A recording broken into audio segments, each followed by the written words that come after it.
We all have a lot of data, and it has to positively, absolutely stay safe. It can't get into the wrong hands, and the biggest challenge we have is how to transfer it from here to there. We all know as leaders that legacy tools that transfer our important files and sensitive data are mostly outdated and fall short on security, especially with the demands of today's remote workforce. Relying on outdated technology puts our organization's brand at risk, and that is unacceptable. So we're excited to invite you to step into the future of completely secured managed file transfer from our friends at Kiteworks. Kiteworks is absolutely, positively the most secure managed file platform on the market today. They've been FedRAMP Moderate authorized by the Department of Defense since 2017. And unlike traditional legacy systems with limited functionality, Kiteworks has unmatched software security with ongoing bounty programs and regular pen testing to minimize vulnerabilities. And the coolest part, they have easy-to-use one-click appliance updates you will love. Step into the future of secure managed file transfer with Kiteworks. Visit kiteworks.com to get started. That's kiteworks.com to get started today. And now, the show. How safe are software as a service, SaaS, platforms? I mean, we all use them. Everything from Salesforce to Google Drive, Slack, Microsoft Teams, Zoom. We use these platforms every day. Did you know there are little-known dangers of these SaaS programs? Risks that exist when working on documents, sharing information, messaging, by and between team members, things like that. Everyone thinks that when they chat on Slack or Microsoft Teams, that it's encrypted, and so nobody can access any of that information outside your organization, or that sharing confidential information internally through these SaaS programs will remain internal and confidential. Well, we're wrong. There are a lot of risks, and a lot of them most organizations are unaware of. Some are intentional from third-party threat actors, and some risks are created by internal employees in their actions, which inadvertently cause big breaches. We explore them today. This is the story of startup CEO and founder Yasir Ali and how he is debunking common cybersecurity myths about the software we use. Come join us as we dive deeper behind the scenes of security and cybercrime today, interviewing top technology leaders from around the world and sharing true cybercrime stories to raise awareness. From the creators of Vigilance, the newest global technology newsletter, translating cyber news into business language we all understand. So please help us keep this going by subscribing for free to our YouTube channel and downloading our podcast episodes on Apple and Spotify so we can continue to bring you more of what matters. This is Cybercrime Junkies, and now the show.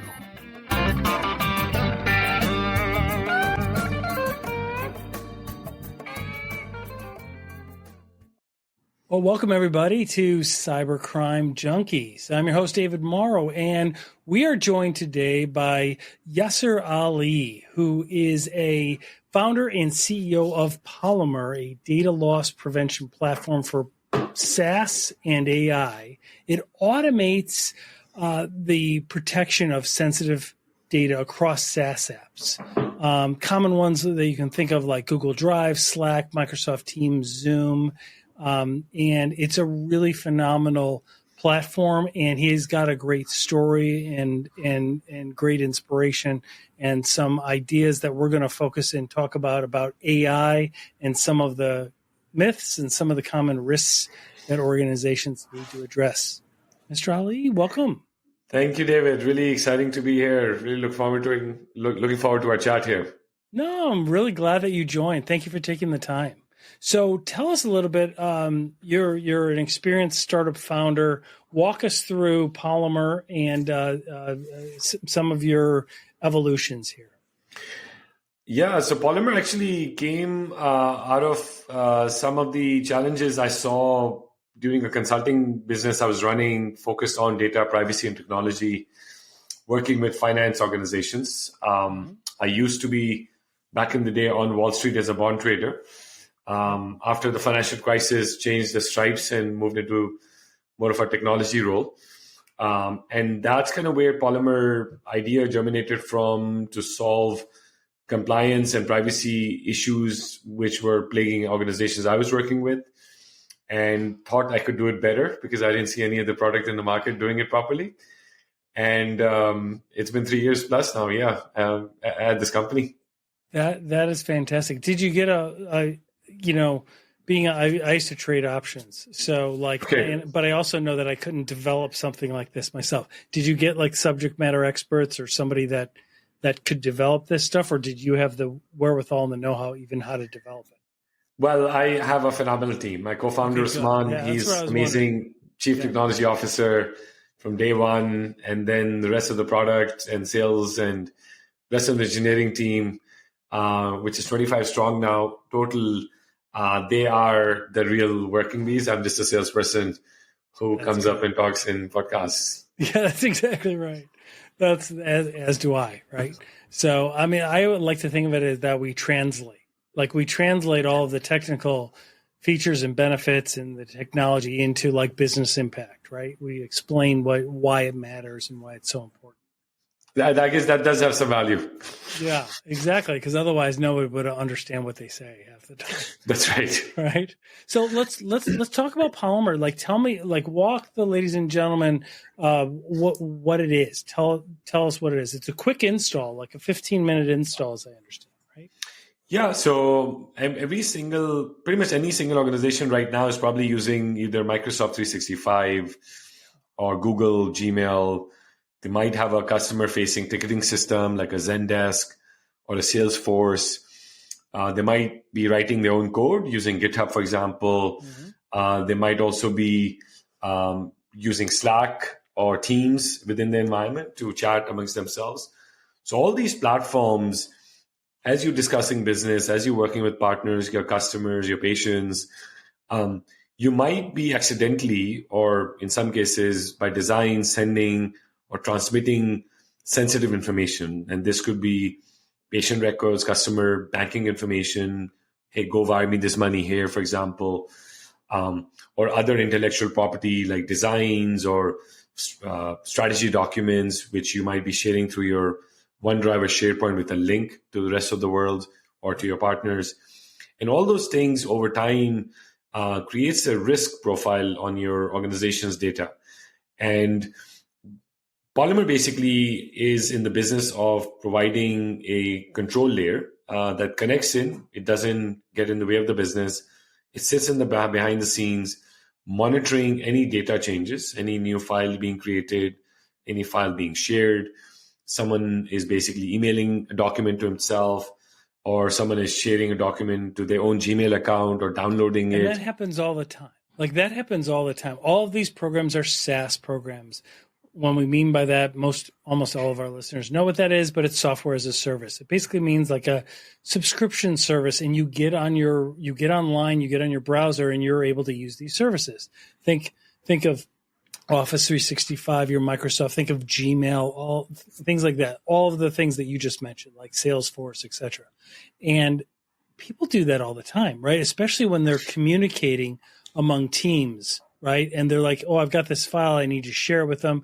And then you go and you get the share privileges, and it's like share with anybody that gets the link, right? Or share just with this one person, etc. Most people just share with the world, and then they send it over. And that does create a risk. And what's shocking is that everyone is doing it, but people are finally waking up to, at a company level, realizing that this is a risk. It's not good. It's not good. A very big risk, and which has led to some very large data breaches and data leaks in the past couple of years, and happening all the time. And so it comes down to basically data protection, some data governance guardrails, and maybe training your employees into being better data safeguards or data citizens of their own customer information or the company data. And because it's a collaborative platform where you can share a file with a link or correspond with someone openly on a ticket with like taking a snapshot of your ID card, you're sharing someone on a chat, doesn't mean it's more secure just because it's in the cloud. In fact, very unsecure. And we've had some major breaches, which I'm sure we'll get into, talking about some of the why these risks are clear and real and present. Absolutely. What does Polymer do when it sees this occurrence? Does it block it? Does it alert somebody? Does it tie the event and notify the security operations team so they can verify it? How does it work?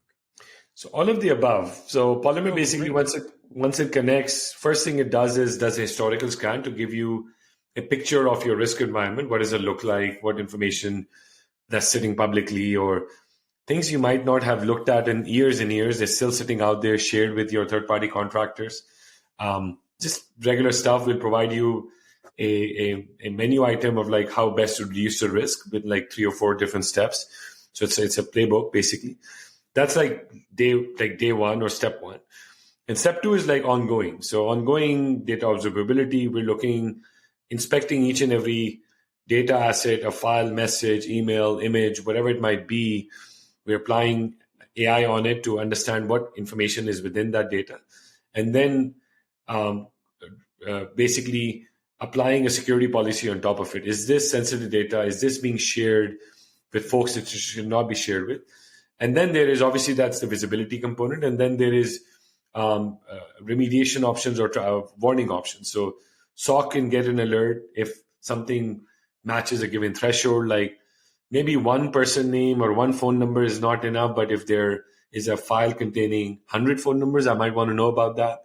Right. As a SOC team, usually SOC teams, and all of that can be customized, right? Like exactly. All of that, like, so as you work with an organization, and you've got some really good organizations like CVS Health, RSA Security, Edward Jones, like those are my tech, like that's really impressive.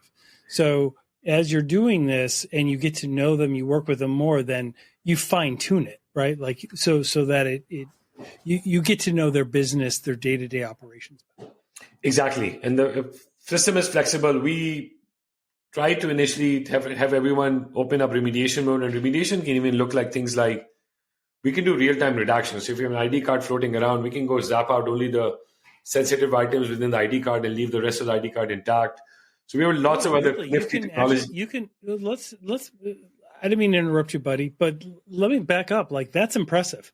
So you can do real time, like redaction. So you can capture and stop the confidential, sensitive part from being shared.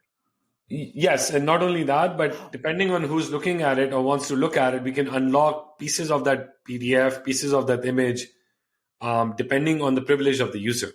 So you might look at a document which is redacted, containing person name and banking information. I might have access to person name, but you should have access in finance to banking information. Right. So you can press a button and unlock.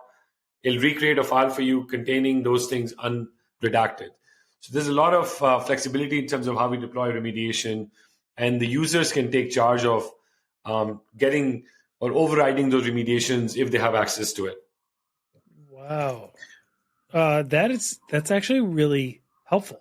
Like, when I think of all of the various security layers and useful platforms that all help an organization reduce risk, this is one that's really customizable. It's really specific. That's great. You should really start a company with this. Oh, you do. So that's really good, man. This is great.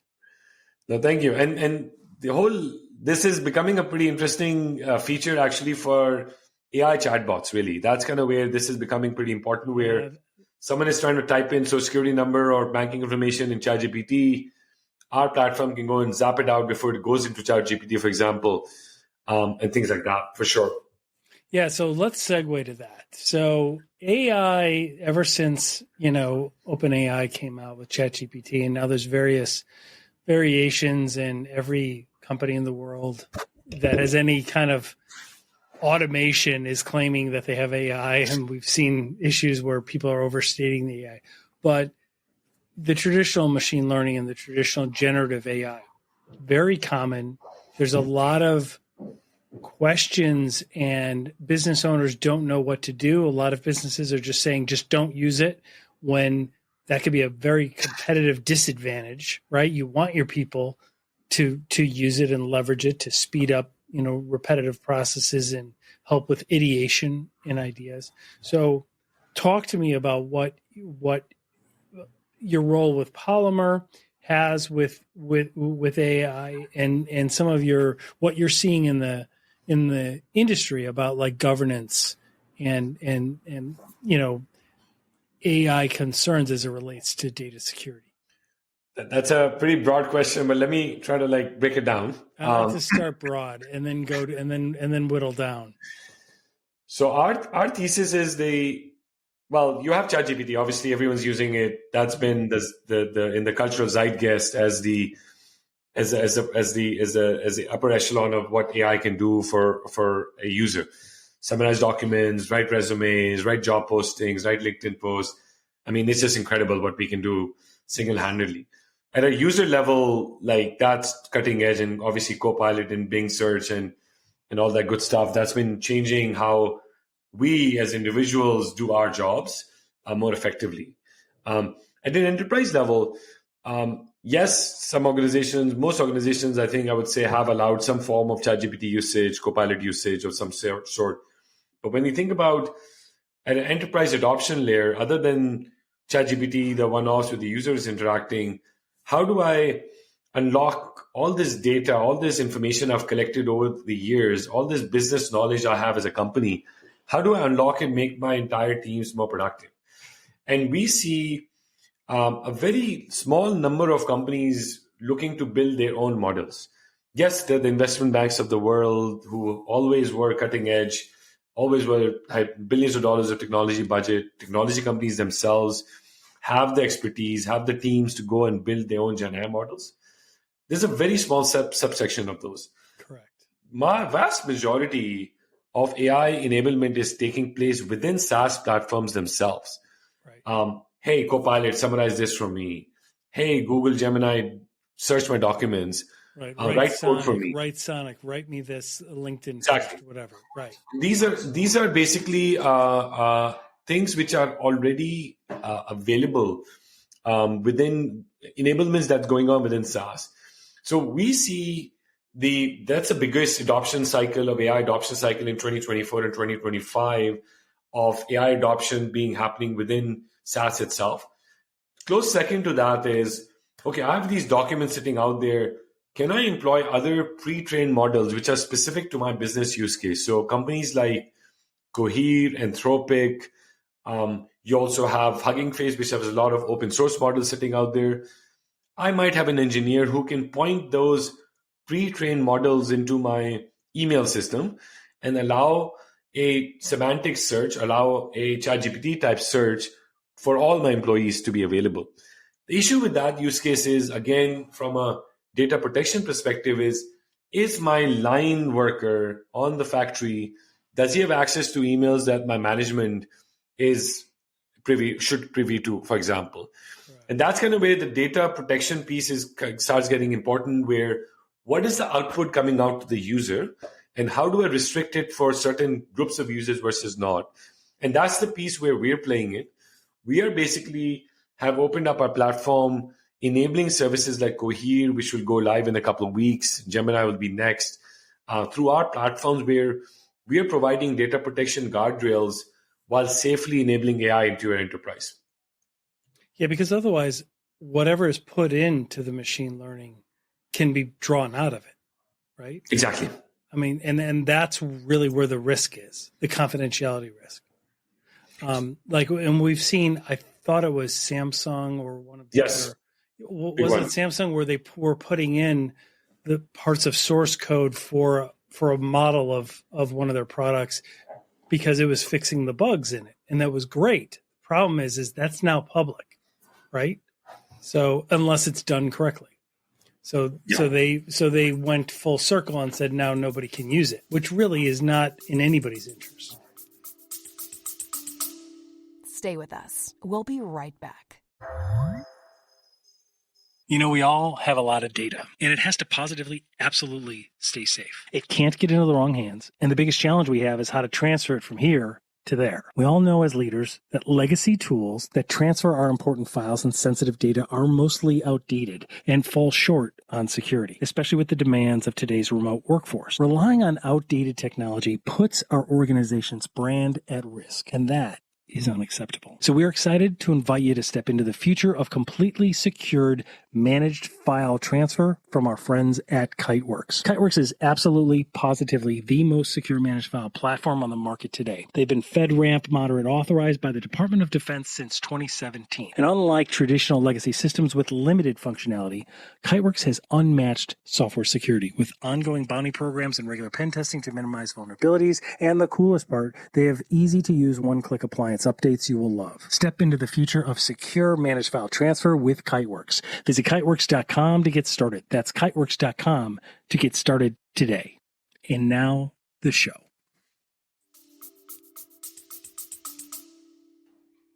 Yeah, no, exactly. And that's a big risk out there. But also, even if these models are closed where Copilot, basically Copilot might say it's a private Copilot environment, which no one else has access to.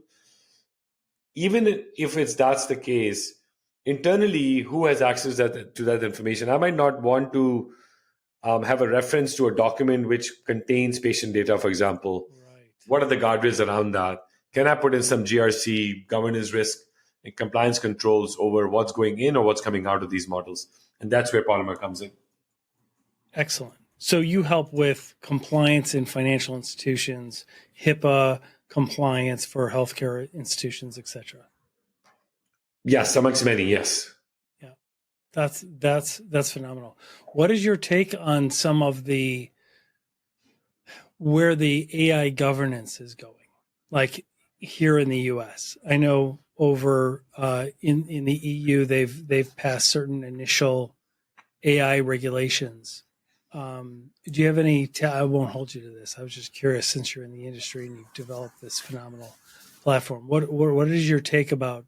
Are we going to get certain regulations? Do you think? Do you think that has an appetite? Like, is there talk in the industry about some type of AI regulations coming down in the U.S.? I mean, there's a lot of work happening. Biden administration posted the White House initiative on AI governance, which was like basically a kitchen and sink of every single lobbyist out there thrown into one document. Right. It had like every platitude, every keyword. But it's a start. Right. It's a start.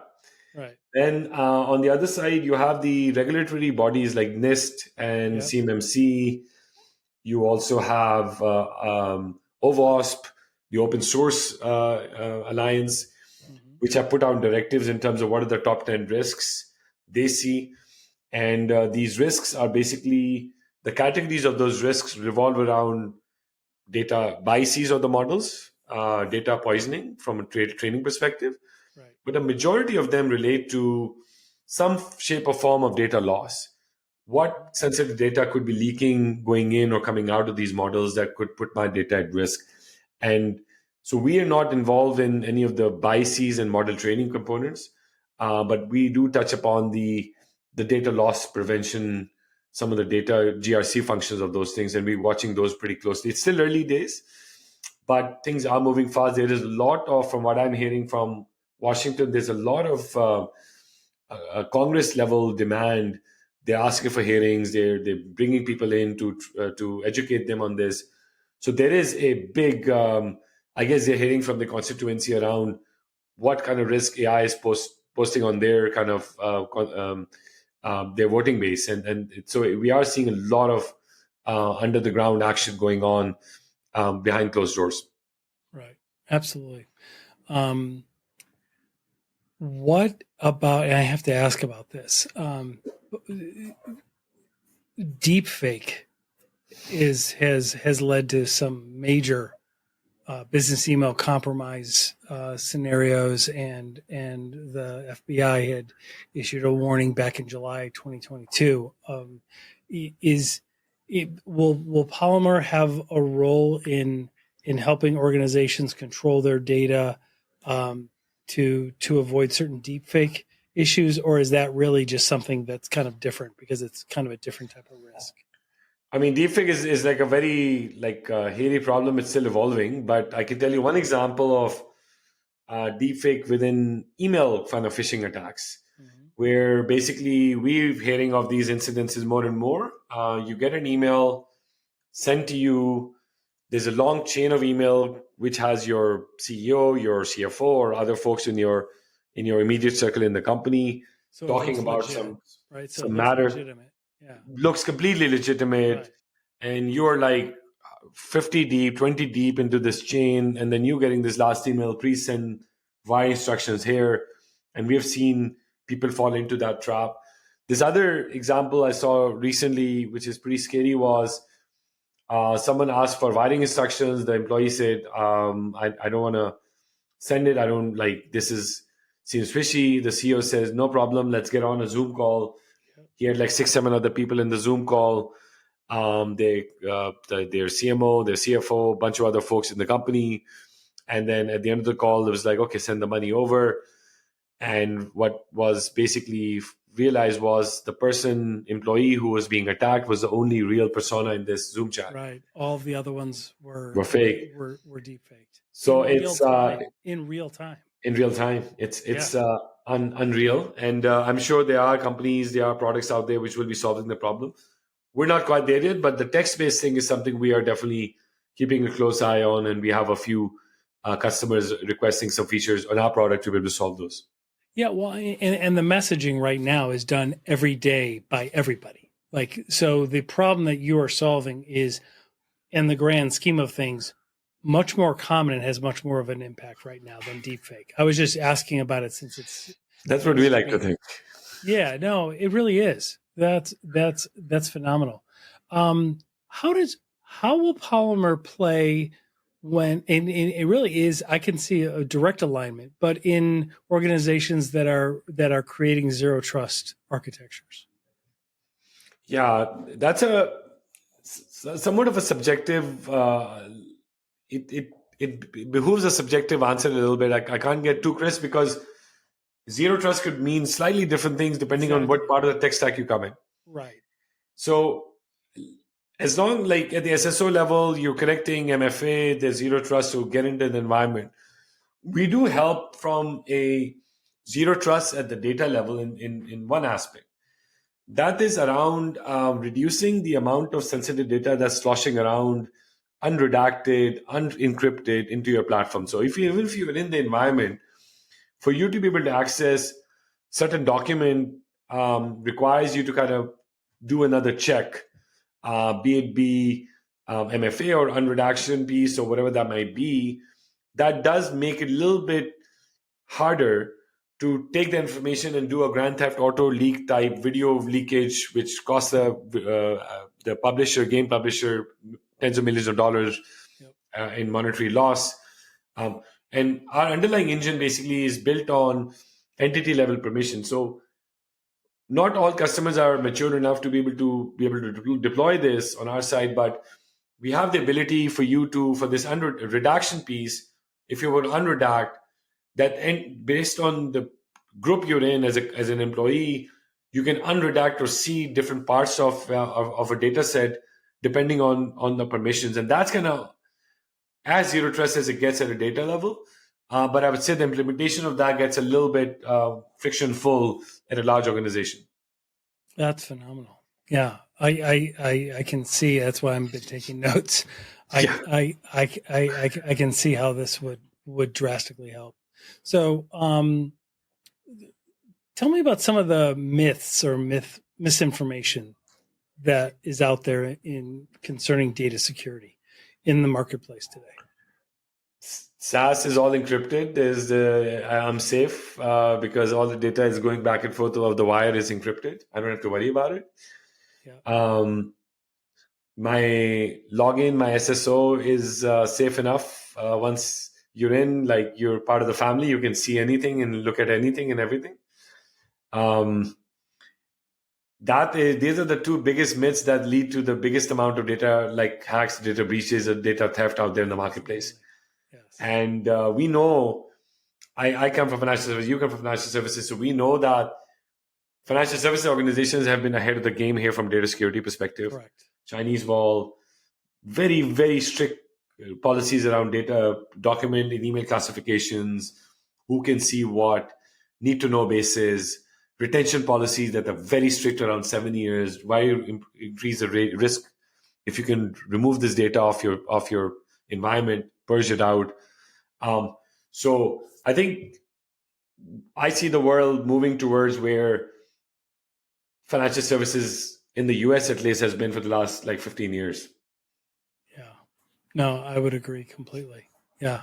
And it's going to take the rest of the commercial industry and it's getting there. Manufacturing and everything else. It's going to take them 10, 15 years to catch up to financial services. Yeah. Yep.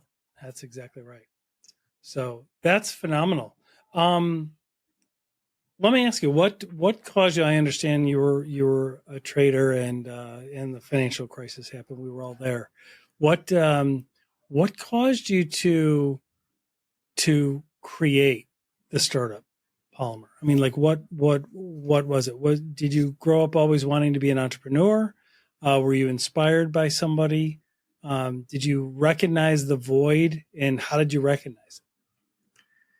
Those are like three different questions. You can answer any of them. No, usually like we as humans have a tendency of weaving a backward looking story and filling in the gaps after the fact.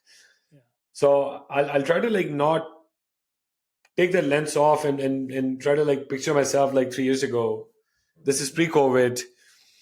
I was in a bunch of different consulting projects where I had tried different product ideas in the past that didn't work. So and one of the superpowers or fortunate things I was able to kind of find myself in a position was because I used to work at Deutsche as a consultant, CIBC, and so on and so forth.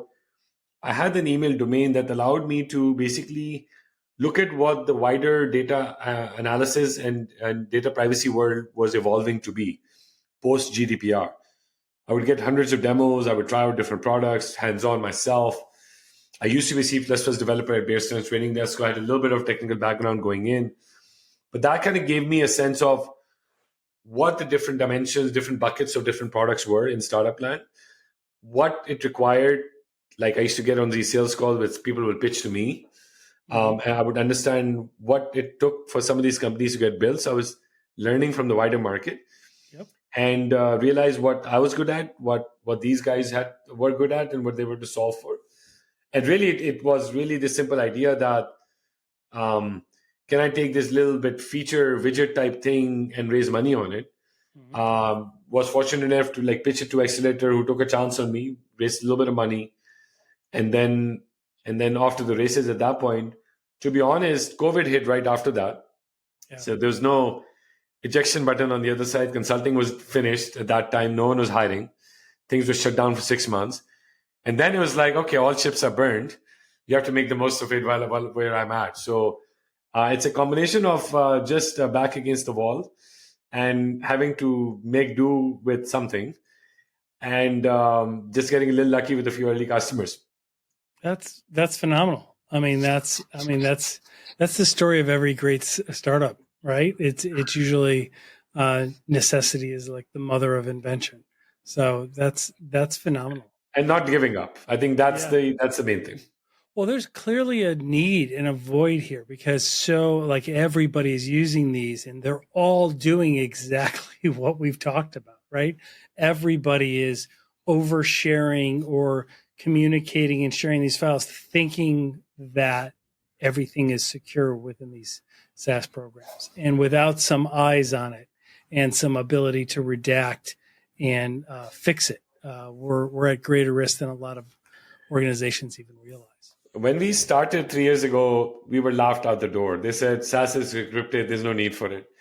So it did take a while for the market to kind of come our way, to be honest. So it was several large breaches can help with that. Right? That definitely helped, yes. Yeah, absolutely. But this is a classic example of an idea that probably would not have worked, but we just got lucky with a thesis that is proving out and becoming more relevant in the age of AI. That's fantastic. Well, we wish you nothing but the best, man. This is phenomenal. We're going to have links to your socials, but as well as links to Polymer. We encourage our listeners to check those out. We'll have those in the show notes. This is really interesting. Like, I always get wary when somebody says, oh, I've got a box and it guarantees security for your whole organization. We all know that that's not, because the other group of listeners that are hackers on the show are listening going, yeah, tee it up. I'm about to blow that box up. Right. But here, this is a really useful layer. Like, and this is something that is easy to install and the impact is phenomenal. So we wish you nothing but the best. We're firmly behind you on this. This is great. So we encourage all of our listeners to check out Polymer, reach out to Yasir Ali directly through his socials, and we'll go from there. What is on the horizon for you? What is coming up? So we basically have opened up a platform to deploy third-party services on areas which we don't cover. So software supply chain risk, for example, looking for malwares while code is being written, that's a piece where we have allowed a third-party app to connect through our platform. And we're looking to build more services. So AI services are being embedded now through our platform. So basically that construct of understanding the data flows and the creating security policy to make sure sensitive data does not get leaked. Once that foundation is set, we have realized that you can deploy a bunch of other services on top of it, like encrypting devices, backup devices, and all those other things. So we're looking to really open up this platform to be something bigger than what it started off to be. So that's been going to be a pretty interesting next chapter for us. Yeah, that's phenomenal. And those are logical next extensions of the platform. It makes perfect sense. That's appreciate great. it.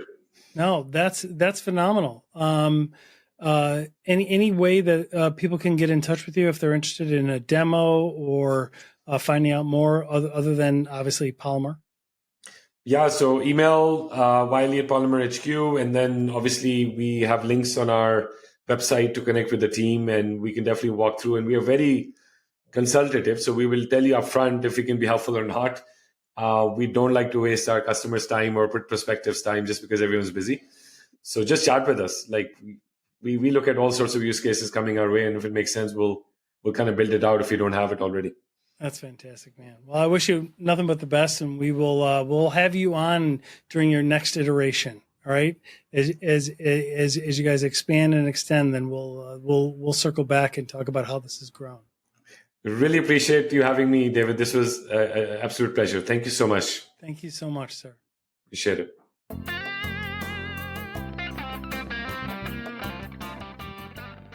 Well, that wraps this up. Thanks for joining, everybody. Hope you got value out of digging deeper behind the scenes of security and cybercrime today.